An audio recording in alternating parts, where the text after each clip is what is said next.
नमस्कार दोस्तों, स्वागत है आपका मेरे चैनल कॉमिक्स लाइफ में।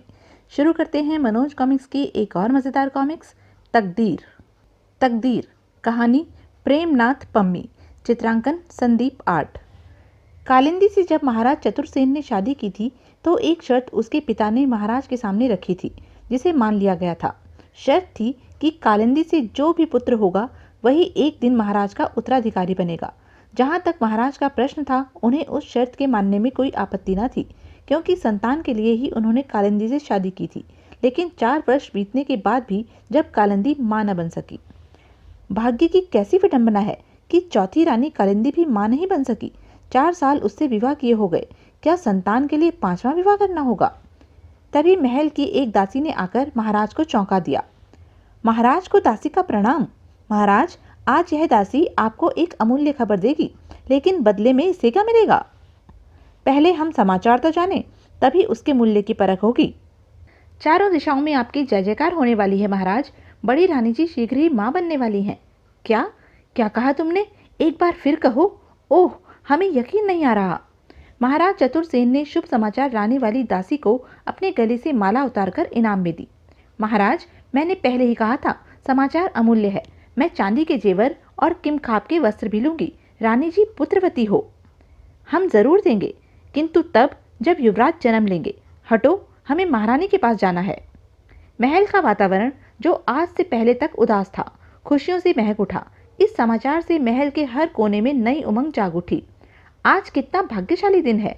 महल का हर प्राणी खुश है और महाराज तो फूले नहीं समा रहे। इस समाचार के साथ ही महारानी ने अपने कानों के झुमके मुझे दिए। यह देखो। उधर रानी निवास में हमें आज पूर्ण विश्वास हो गया प्रिय कि हम सचमुच भाग्यशाली हैं। यदि युवराज ने जन्म लिया तो हम अपूर्व भाग्यवान होने का गर्व अनुभव करेंगे। ईश्वर मेरी राज रखेंगे और आपकी इच्छा पूरी करेंगे। राजकुल का दीपक जलता रखेंगे। महाराज ने दासी को हुक्म दिया, जाकर नगर कोतवाल से कहो, सारे शहर में मुनादी करा दे, हमारी खुशी में सारा राज्य शरीक हो। नगर की हर अटालिका दीपमालाओं से सजे और घर घर मंगल गीत गाए जाएं। मगर महाराज, पहले युवराज का जन्म तो हो जाए। और जब वह खुशी का समाचार लेकर एक दासी कालिंदी के पास गई। महारानी जी, आपने सुना? बड़ी रानी जी शीघ्र ही मां बनने वाली हैं। तो मैं क्या नाचू गाऊं? जा जा, जाकर अपना काम कर। चली आई मनहूस कहेगी। सारा महल तो खुश है, आपको भी खुश होना चाहिए छोटी रानी जी। हाँ, होना तो चाहिए, परंतु तब जब मैं खुद मां बनने का गौरव पाऊंगी। मेरी सौत की संतान होगी, उससे मुझे क्या मिलेगा? अभी दासी और कालिंदी में इसी तरह की बातें हो ही रही थी कि महाराज ने अंदर प्रवेश किया। महाराज को वहां आता देख दासी वहां से चली गई। माना कि वह तुम्हारी सौत की संतान होगी, मगर उस पर तुम्हारा भी अधिकार होगा। यह सब बात की बात है। मेरे पिता को दिए वचन का क्या होगा? हम दिया गया वचन कभी नहीं भूलते। फिर दोहराते हैं कि शासक तुम्हारा बेटा ही होगा, लेकिन वह जन्म तो ले। ईश्वर कभी तो मेरी विनती सुनेंगे। हमारा विश्वास है, ईश्वर जरूर सुनेगा। अब चलकर बड़ी रानी को बधाई दो। सभ्यता के नाते तुम्हारा यह कर्तव्य है। जैसी आपकी इच्छा महाराज। किंतु कालिंदी के मन को चैन नहीं था। उसके मन में कई शंकाएं थी। अगर उसके पुत्र ने जन्म नहीं लिया और बड़ी रानी को पुत्र प्राप्त हुआ तो नियमानुसार बड़े राजकुमार को ही युवराज घोषित कर दिया जाएगा और इस तरह मेरे सारे सपने धूल में मिल जाएंगे। लेकिन मैं कुछ कर भी तो नहीं सकती।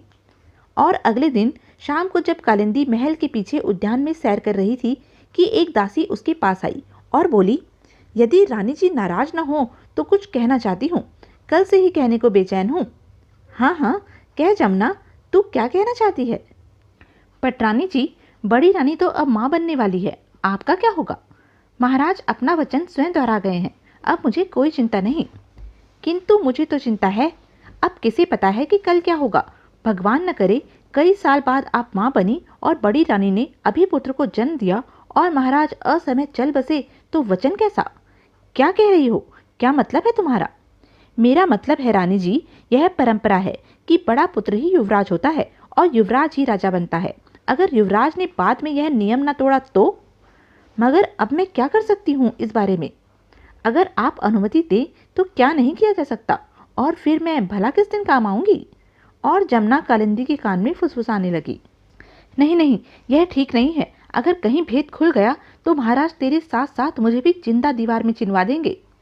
सोच लीजिए, मेरा क्या है, मैं तो दासी हूँ, मर गई तो ठीक, बच गई तो इनाम पाऊंगी, मगर मानूंगी आपका कहा ही। और दासी चली गई, मगर कालिंदी के विचारों को एक नया मोड़ दे गई। कालिंदी बिस्तर पर पड़ी सोचती रही। राजमहलों में सैकड़ों किस्म के षड्यंत्र जन्म लेते हैं। अगर मैं भी जमुना की बात मानकर षड्यंत्र रचूं तो क्या हर्ज है। और इसी तरह दिन बीतने लगे। बड़ी रानी की सेवा और देखभाल होती रही, क्योंकि वह मां बनने वाली थी। कितना सौभाग्यशाली दिन होगा जब मेरी गोद में राज्य का भावी सम्राट खेलेगा। मैं उसकी मां कहलाऊंगी।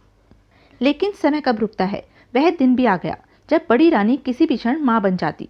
देखो जमुना, सब काम ठीक ठाक और सुनियोजित हो, पकड़ी जाओ तो मेरा नाम हरगिज न लेना। आप चिंता न करें रानी जी, पकड़ी गई तो स्वयं विष खा लूंगी और बच गई तो इनाम लूंगी। जमुना राजमहलों के षड्यंत्र से पूरी तरह परिचित थी। प्रसव के लिए जिस दाई को बुलाया गया था, जमुना ने उसे भारी लालच देकर खरीद लिया। वह उसे बताने लगी, तुमसे जैसा कहा गया है वैसा ही करना। अगर सारा सिलसिला ठीक रहा तो बहुत बड़ा इनाम पाओगी, वरना तुम्हारा बेटा।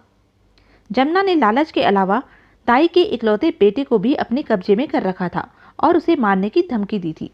जमुना, तुमने एक गलत काम कराने के लिए मेरे एकमात्र पुत्र का अपहरण कराकर ठीक नहीं किया। यह इंसानियत नहीं। महल की दासियां मेरे समान कुटनी भी होती हैं।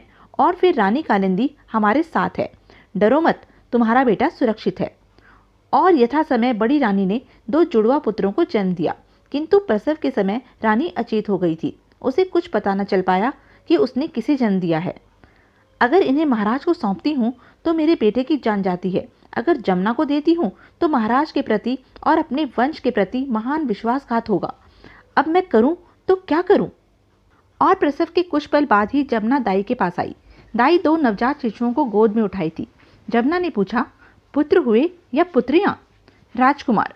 ओह, लो इसे रानी जी के पास रख दो, कहकर उसने उसे एक पत्थर पकड़ा दिया। और फिर सारी बात समझाने के बाद जमुना जाने लगी। तो सुनो जमुना, तुम इन दोनों का क्या करोगी? मेरी मानो तो एक को ले जाओ और दूसरे को छोड़ जाओ। कुछ तो उसे बताना ही पड़ेगा। जुबान मत खोलना, जैसा कहा है वैसा ही कर। याद रख, धोखे की सजा मौत है। कल आकर अपना इनाम ले जाना रानी जी से। इतना कहने के साथ जमुना दोनों बच्चों को लेकर चली गई। अभी जमुना को गए कुछ ही क्षण बीते थे कि बड़ी रानी को होश आने लगा। दाई बहुत परेशान थी। हे भगवान, मुझे शक्ति दे कि मैं बड़ी रानी से आंखें मिलाकर झूठ बोल सकूं। मुझे ताकत दो प्रभु। ओह, कोई है? मेरा बच्चा कहाँ है? उसे एक बार मुझे दिखा तो दो दाई। मुझे बड़ा अफसोस है रानी जी, आपने किसी बच्चे को नहीं, इस पत्थर को जन्म दिया है। उधर महाराज चतुरसेन बड़े बेचैन थे। उन्होंने बड़ी रानी की दासी सावित्री को बुलवाया और कहा, सावित्री, तुम जाकर पता तो करो, मेरा तो दिल बैठा जा रहा है। जैसी आपकी आज्ञा महाराज। और महाराज की आज्ञा पाकर जब सावित्री नामक दासी बड़ी रानी के कक्ष में आई और बड़ी रानी को विलाप करते देखा तो चौंक उठी। क्या बात है दाई, क्या कोई अनहोनी हो गई है? बड़ी रानी जी इस तरह विलाप क्यों कर रही हैं? भाग्य की बात है, क्या किया जा सकता है। बड़ी रानी ने पत्थर को जन्म दिया है। पत्थर को? यह तो आश्चर्य है, न कभी देखा न कभी सुना। सावित्री पर मानो बिजली टूट पड़ी। और जब यह समाचार महाराज को पता चला तो वह मूर्छित होकर गिर पड़े। आखिर वह इतने वर्षों से बाप बनने का सपना जो देख रहे थे। महल में हाहाकार मच गया। हाय, यह कैसी विडंबना है मेरे भगवान। उधर जमुना ने नदी किनारे जाकर एक टोकरी में दोनों बच्चों को लिटाया और लहरों के हवाले कर दिया। स्वार्थ इंसान को कितना अंधा कर देता है। एक और कालिंदी का स्वार्थ, दूसरी और मेरा। मगर मैं हत्या का पाप क्यों कमाऊं? इनका जीवन होगा तो कोई इन्हें पालेगा। जब जमुना महल में वापस लौटी तो वहां मातम छाया हुआ था। जमुना सोच रही थी कि अब तो सबको जानकारी हो गई होगी। चलूं और देखूं हमारी रानी कालिंदी शोक प्रकट कर रही है या नहीं। धीरज रखिए महाराज। और वह कालिंदी के कमरे में आई। यह क्या गजब कर रही हैं रानी जी, कुछ तो सोचिए। अरे, श्रृंगार कर रही हूँ। आज का दिन तो मेरे जीवन का सबसे ज्यादा सुखी दिन है। मांग, क्या इनाम मांगती है? जो चाहे मांग ले जमुना। रानी जी, अगर आपके यही हाल रहे तो हम जरूर फंस जाएंगे। जाकर शोक प्रकट कीजिए, आंखों पर पानी लगाकर आंसू बहाने का नाटक कीजिए। पहले तू मुझे यह बता कि तूने उनका किया क्या? दूर जाकर जंगल में उनको जान से मारकर जमीन में गाड़ दिया। यही तो चाहती थी ना आप? और जब यह दुखद समाचार राजमहल से नगर में पहुंचा तो सभी नगरवासी दुखी हो उठे और अपना दुख प्रकट करने के लिए राजमहल के द्वार पर एकत्रित हो गए। बेचारे हमारे प्यारे महाराज, इतने वर्षों के बाद उम्मीद बनी और वह भी कुदरत को मंजूर न हो सकी। भाग्य हमारा। सोनपुर नगर के दक्षिण में एक मंदिर था, उसी के साथ एक नदी बहती थी। मंदिर के पुजारी पंडित ओमदत्त प्रातः 4 बजे स्नान करने के लिए आते थे, किंतु उस दिन देर हो गई। आज देर हो गई, अभी मंदिर में जाकर उपासना करनी है, फिर गांव के जमींदार के यहाँ कथा करने भी जाना है। और जब वह स्नान करके वापस लौटने लगे, हे प्रभु, यह मैं क्या देख रहा हूँ? आश्चर्य, महान आश्चर्य! बच्चे के रोने का स्वर उस बहती टोकरी में से बच्चों के रोने का स्वर आ रहा था। पंडित ओमदत्त शीघ्रता से उस ओर बढ़े जहाँ टोकरी बहती जा रही थी। उन्होंने टोकरी अपनी ओर खींच ली और एक बच्चे को गोद में उठा लिया। इतने सुंदर बच्चे और वह भी टोकरी में, यह किस निर्दयी माँ का काम है? हे शिव, तुम तो अंतर्यामी हो, क्या निसंतान ब्राह्मण पर ऐसी कृपा की है? लेकिन भावावेश में ओमदत्त का ध्यान दूसरे बच्चे से जरा हट गया। नदी के बहाव में टोकरी पंडित के पांव के पास से निकली और बहने लगी। पंडित जी अभी भी अपने आप में मग्न थे, दूसरे बच्चे के प्रति वे पूरी तरह बेखबर थे। अरे ओ पंडिताइन, देख, गंगा माँ ने हमें क्या दिया है! और पंडित की चीख पुकार सुनकर पंडिताइन सारा काम बीच में छोड़कर भागी भागी पंडित के पास आई और कहने लगी, अरे यह बच्चा किसका है? तुम्हें कहाँ से मिला? कौन है? तुम्हारे पास कहाँ से आया? एक और भी है, इस टोकरी में बहते आए हैं। पंडिताइन ने इधर उधर नजर दौड़ाई, मगर उसे टोकरी कहीं भी नजर नहीं आई। वह पंडित पर बरस पड़ी। समझ गई, आज फिर सुबह सुबह भांग का गोला चढ़ा बैठे हो, एक के 2 नजर आते होंगे। आए, वह टोकरी कहाँ गई?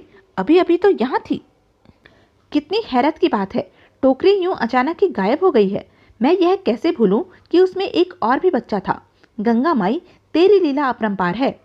पंडित ने नदी में दूर दूर तक देखा, मगर उसे टोकरी कहीं नजर नहीं आई। अतः दयावान पत्नी ने पति की भावना का आदर किया और उस बच्चे को पालने का फैसला कर लिया। इधर वह टोकरी कुछ दूर बहने के बाद झाड़ियों में फंस गई थी, इसलिए वह पंडित को नजर नहीं आई थी। किसी ने सच ही कहा है, तकदीर के लिखे को कौन टाल सकता है। उसी समय नदी के किनारे से 2 चोर चले आ रहे थे। आज तो दोस्त किस्मत ही खराब है, वरना हजारों का माल हाथ लगता। अबे ज्यादा दूर की ना मारा कर, 2 घंटे तो लगा रहा, ताला तो खोल ही ना सका। अब क्या कहूँ यार, वह ताला न जाने किस धातु का बना था, टूट गया पर खुला नहीं। जरूर किसी राजपूत ने बनाया होगा, वे कभी झुकते नहीं, टूट भले ही जाएं। तभी वे दोनों बच्चे के रोने का स्वर सुनकर चौंक पड़े। अबे सुन, ये बच्चे के रोने की आवाज कहाँ से आ रही है? सुनो जरा। हाँ यार, है तो बच्चे की ही, आओ देखें किसका है। और वह दोनों चोर टोकरी के पास तक आ पहुंचे। वाह यार, देख तो कितना सुंदर बच्चा है इस टोकरी में। ठीक कहते हो, जितना सुंदर मैं बचपन में दिखता था, यह ठीक वैसा ही है। अबे हट, इसकी शक्ल तो मेरी शक्ल से मिलती है। मगर यार, इसे हमने बचा तो लिया, परंतु यह कैसे पता चले कि यह है कौन? अरे तू तो निरा गधा है, हमें क्या जरूरत है कि हम पता लगाएं यह कौन है और किसका है। जिसका होगा उसे लौटा देंगे तो कुछ इनाम तो मिलेगा। सुनो, हम चोर हैं, किसी के बाप के नौकर नहीं।